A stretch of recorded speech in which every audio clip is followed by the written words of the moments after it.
Assalamualaikum semua. Alhamdulillah, tak sedar kan? Bulan Ramadan yang kita nanti-nantikan dah betul-betul depan mata. Bahang dia tu dah mula rasa, betul tak? Cuma ada satu soalan penting yang kita kena tanya diri sendiri. Adakah kita betul-betul dah bersedia? Bukanlah persediaan nak pergi bazar mana atau nak masak apa untuk berbuka. Bukan itu. Tapi persediaan dari dalam, persediaan hati dan jiwa kita. Untuk faham persediaan sebenar tu, kita kena tahu dulu apa gol utama Ramadan ni. Allah sebut dalam Al-Quran, matlamat puasa ni adalah supaya kita mencapai takwa. Jadi isunya bukan sekadar tahan lapar dan dahaga dari subuh sampai maghrib. Oh, ia jauh lebih mendalam daripada tu. Ia adalah tentang satu transformasi diri. Sebab itulah kita boleh anggap Ramadan ni macam satu spiritual upgrade tahunan untuk kita. Ia peluang keemasan yang tak datang selalu. Jom kita bedah sikit 3 sebab utama kenapa bulan ni teramatlah istimewa. Okey, yang pertama, Ramadan ni dikenali sebagai Syahrul Quran, bulan turunnya Al-Quran. Inilah masanya kawan-kawan untuk kita reconnect balik hubungan kita dengan kitab suci ni. Bukan sekadar baca laju-laju nak kejar khatam, tapi betul-betul ambil masa untuk faham dan cuba hayati apa yang kita baca. Jadi, ini soalan jujur untuk kita sama-sama renungkan. Maraton apa yang dah ada dalam perancangan kita? Adakah kita akan habiskan malam-malam Ramadan yang berharga dengan maraton drama dan filem? Ataupun kita akan tukar kepada maraton Al-Quran? Pilihan tu 100% di tangan kita.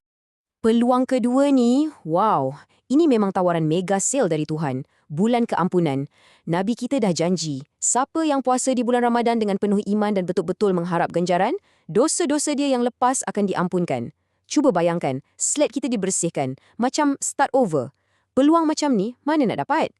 Cuba kita fikir pasal handphone kita. Bila dah penuh dengan virus malware, asyik lagging je, apa kita buat? Mesti kita akan tekan butang factory reset kan? Macam itulah hati kita. Kadang-kadang, ia dah sarat dengan virus dosa yang buat hidup kita rasa berat. Ramadan inilah masanya untuk kita tekan butang reset tu. Dan yang ketiga, ini memang satu peluang yang sangat unik. Nabi bagi tahu kita, dalam bulan Ramadan, syaitan-syaitan utama akan dirantai, dibelenggu. Apa maksudnya tu? Maksudnya, kalau dalam bulan puasa ni, kita masih lagi buat benda yang tak elok, kita dah tak boleh nak salahkan syaitan lagi. Tak boleh. Sebab itu datangnya 100% dari nafsu kita sendiri. Inilah battlefield sebenar, pertempuran dengan diri sendiri. Okey, kita dah sebut pasal keistimewaan Ramadan. Sekarang, jom kita buat satu self-check yang jujur. Macam mana nak tahu kalau kita ni sebenarnya tak berapa bersedia lagi? Ada beberapa warning sign, tanda-tanda amaran yang mungkin kita tak perasan. Jom kita tengok 3 daripadanya. Tanda pertama, kita masih bertangguh untuk bertaubat. Mungkin ada isu dengan kawan yang belum selesai, ada hutang yang kita buat-buat lupa, atau solat pun masih liat. Kedua, kita masih hanyut dalam hiburan, scroll media sosial non-stop, main game sampai nak dekat sahur. Dan ketiga, ini yang paling bahaya, kita nak masuk Ramadan tanpa sebarang target. Kalau tak ada matlamat yang jelas, Ramadan kita akan berlalu macam tu je. Rugi kan? Tapi, jangan risau, jangan panik. Pintu taubat sentiasa terbuka dan masih ada masa untuk kita buat persediaan. Okey? Jom kita tengok satu game plan pra-Ramadan, satu senarai semak mudah dengan 4 poin penting untuk kita pastikan kita betul-betul bersedia kali ni. Okey, inilah plan tindakan kita. Pertama, dari segi iman, jom kita mula basahkan lidah dengan istighfar dan zikir. Kedua, dari segi ilmu, kita refresh balik pengetahuan kita tentang fiqh puasa. Apa yang boleh, apa yang tak boleh. Ketiga, fizikal.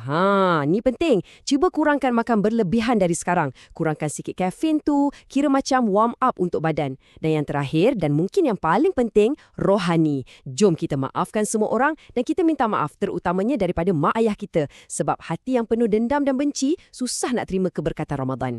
Sekarang, saya nak ajak anda semua untuk kita renungkan satu perkara yang mungkin agak berat sikit tapi sangatlah penting. Satu soalan yang boleh ubah cara kita pandang Ramadan.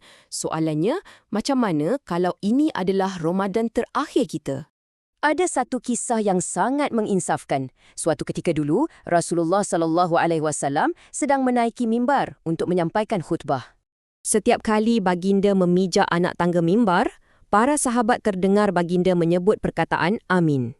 Sekali, 2 kali, 3 kali baginda sebut amin.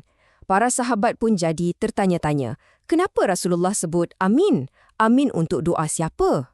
Lepas tu, baginda pun jelaskan, rupa-rupanya malaikat Jibril telah datang dan membacakan doa. Dan salah satu doa Jibril ialah, celakalah seseorang yang sempat melalui bulan Ramadan, tetapi dosa-dosanya tidak diampunkan. Dan Nabi SAW mengaminkan doa ini. Allahu, cuba kita bayangkan betapa ruginya kita kalau termasuk dalam golongan yang didoakan kecelakaan ini. Jadi, poin utamanya di sini ialah transformasi sebenar Ramadan tu bukanlah sekadar kita tukar waktu makan dan ubah jadual tidur. Itu semua cuma perubahan luaran, perubahan logistik. Transformasi yang kita cari, yang sejati, ialah perubahan di dalam. Perubahan hati, perubahan akhlak, perubahan karakter kita ke arah yang lebih baik. Jadi, saya nak tinggalkan anda semua dengan soalan ini untuk kita sama-sama fikirkan. Kalau ini benar-benar Ramadan yang terakhir untuk kita, bagaimanakah kita akan melaluinya? Apa yang akan kita buat secara berbeza? Semoga Allah sampaikan kita ke bulan Ramadan dan semoga ia menjadi Ramadan terbaik dalam hidup kita. InsyaAllah.